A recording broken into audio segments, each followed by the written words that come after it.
જય શ્રી રામ. કેમ છો તમે બધા? આઈ હોપ બધા મજામાં હશો.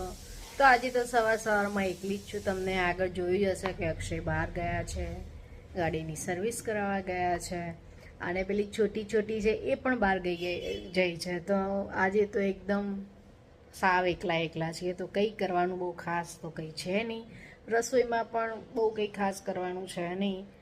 જોઈએ પહેલાં ઘરના બધા થોડા ઘણા જે બાકી છે એ કામ પતાવીએ અને એના પછી હું તમને મળું છું. પણ જવું એના પહેલાં હું તમને અમારા કાનુજી બતાવી દઉં છું. તો તમે પહેલાં જોઈ લો.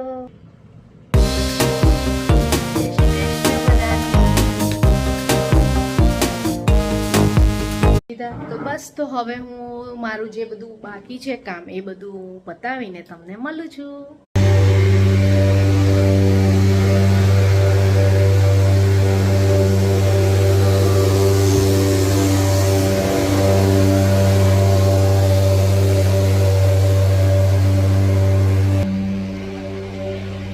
દવા છંટાતી તમે જે હાલ હમણાં જોયું ને એ દરવાજો વાંકી દીધો છે મેં. એકચ્યુઅલી ખુલ્લો જ હતો પણ પછી બહુ વધારે થઈ જતું હતું, ઘરની અંદર પણ ધુમાડો આવે એવું લાગતું હતું, એટલે પછી મેં વાંકી દીધો. પણ મેં જે તમને બતાવ્યું એ દવા છાંટવાળું હતું કે જેનાથી મચ્છર જીવાત જે પણ હોય એ બધું મરી જાય એના માટે. ફ્રી થઈ ગઈ છું. આજે તો એકલી જ હતી, તમને ખબર છે. તો એ પ્રમાણે હમણાં અક્ષય આવશે, હજી વાર છે કલાક જેવી એમની, કલાક મે બી 1.5 કલાક પણ થઈ શકે. ગાડીની સર્વિસ માટે ગયા છે. તો હું ફ્રી થઈ ગઈ છું. મારી એકલીને ખાવાનું હતું તો પુલાવ બનાવીને ખાઈ લીધો, જેમ તમને બતાવ્યો એ રીતે. અને અત્યારે હાલ વાગ્યા છે 12:15 અને નીચે તમે જોઈ શકો છો હું મારા વિડીયો જોઉં છું. આજે પહેલી વાર જોઉં છું, ટાઈમ મળ્યો છે તો વિડીયો જોઈ રહી છું કે હું કેવા વિડીયો બનાવું છું. મને પણ ખબર નથી તો વિડીયો બનાવી રહી છું કે કેવા બની રહ્યા છે મારા વિડીયો. તો બસ અત્યારે થોડું આ વિડીયો જોઈશ, એના પછી કપડાં બપડા સુકાઈ જાય તો વાળી દઈશ, અને અક્ષય આવી જાય પછી હું તમને મળું છું. સર્વિસ થઈને આવી ગઈ છે અને હવે અમે ડીમાર્ટમાં જઈએ છીએ. જો આ પાછા આવી ગયા છે બાઇક સાફ કરીને. હવે બાઇકમાં અમે જઈશું.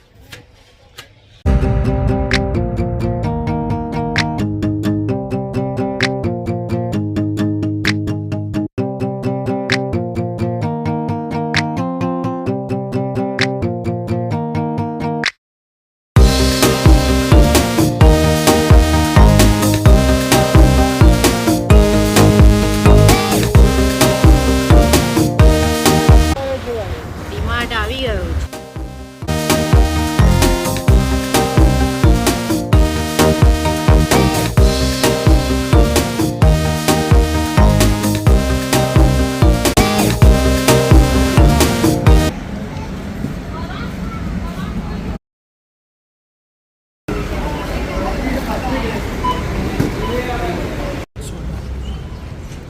શોપિંગ કરીને અમે નીકળી ગયા છીએ હવે ઘર સાઈડ.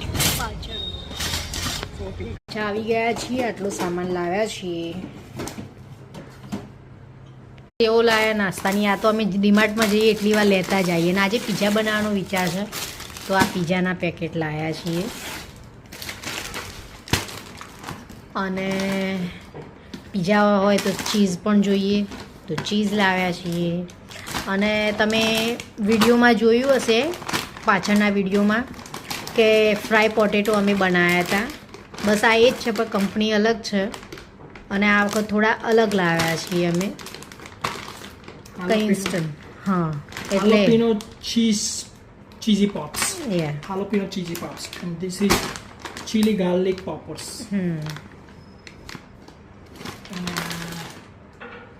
અને આ એક લાવ્યા છીએ હેપી બર્થડે વાળું ડેકોરેશન માટે.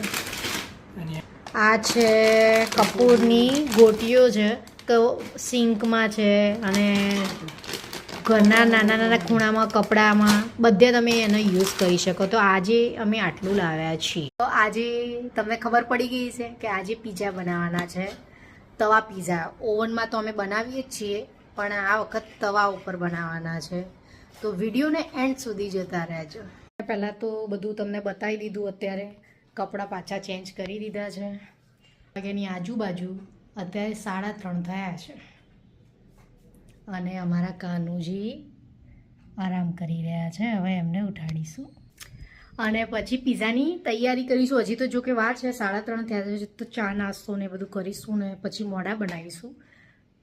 તો મળીએ છીએ. બનાવવાનું સ્ટાર્ટ કરી દઉં છું. સામગ્રી બધી રેડી કરી દીધી છે, પ્રિપરેશન નોર્મલ જ રાખ્યું છે. ટોપિંગ ટામેટાં છે, ડુંગળી છે, કેપ્સિકમ છે અને સ્વીટ કોર્ન છે. અને આ છે પીઝાનો રોટલો, બેઝ મતલબ. આ છે sauce, pizza sauce, white mayonnaise, chilli flakes છે અને ઓરેગાનો. એ વસ્તુનો યુઝ કરીને હવે અમે પીઝા બનાવીશું અને તવા ઉપર બનાવવા પણ રેડી કરી દીધો છે. તમે અમારી સાથે જોતા રહેજો અને હું બતાવતી રહીશ. ફ્રીજમાં પડ્યું હતું તો ભૂલી જ ગઈ તમને બતાવવાનું. અંદર ચીઝનો પણ યુઝ થશે, પણ અત્યારે અંદર જ રહેવા દીધું, કારણ કે જ્યાં સુધી ના બને ત્યાં સુધી અંદર જ રહેવા દઈએ. મૂકી દીધો છે, એની ઉપર સ્ટેન્ડ મૂક્યું છે. એનું કારણ એ કે પીઝો તમે આની ઉપર જ્યાં સુધી ચીઝને બધું મેલ્ટ ના થાય ત્યાં સુધી એની ઉપર રાખવાનું, જેથી કરીને નીચે બળે નહીં. એના પછી મેલ્ટ થઈ જાય, એના પછી કાઢી લેવાનું અને થોડો ક્રન્ચી થવા માટે સ્ટેન્ડને હટાવીને મૂકી દેવાનું. અને ઉપર તમે કોઈ પણ વાસણ મતલબ બાઉલ છે, ગમે તે ઢાંકી શકો છો. તો તમે આગળ જોતા રહેજો. આ છે પીઝા સોસ છે અને અંદર વ્હાઈટ માયોનીઝ નાખેલો છે, 2 મિક્સ કરીને બનાવેલું છે. હવે એને લગાવી દો અને તમને જે ગમે એ તમે વેજીટેબલ એડ કરી શકો છો. અને લાસ્ટમાં મોઝરેલા અને સાદી ચીઝને લગાવી દેવાની.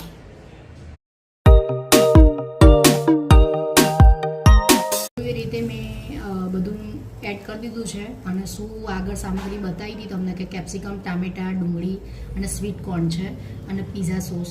હવે એને આ રીતે સ્ટેન્ડમાં મૂકીને હવે મારી જોડે આ છે તો હું એને ઢાંકી દઈશ 5 મિનિટ માટે. અને એના પછી મેલ્ટ થઈ જશે એટલે હું કાઢી લઈશ. ચીઝ મેલ્ટ થઈ જાય પછી ફરીથી હું તવાની નીચે મતલબ તવા ઉપર સ્ટેન્ડ કાઢીને કરીશ.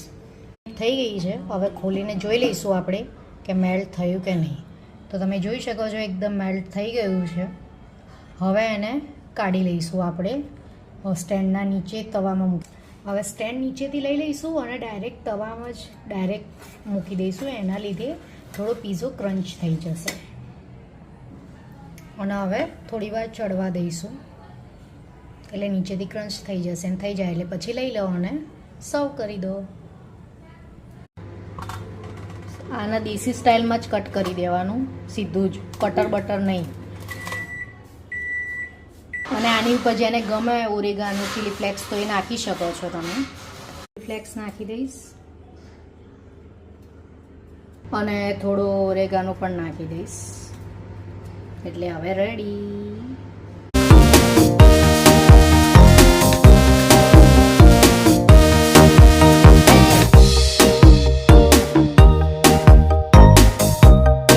ગયા છે. હવે અમે ખાઈ લઈશું. જોકે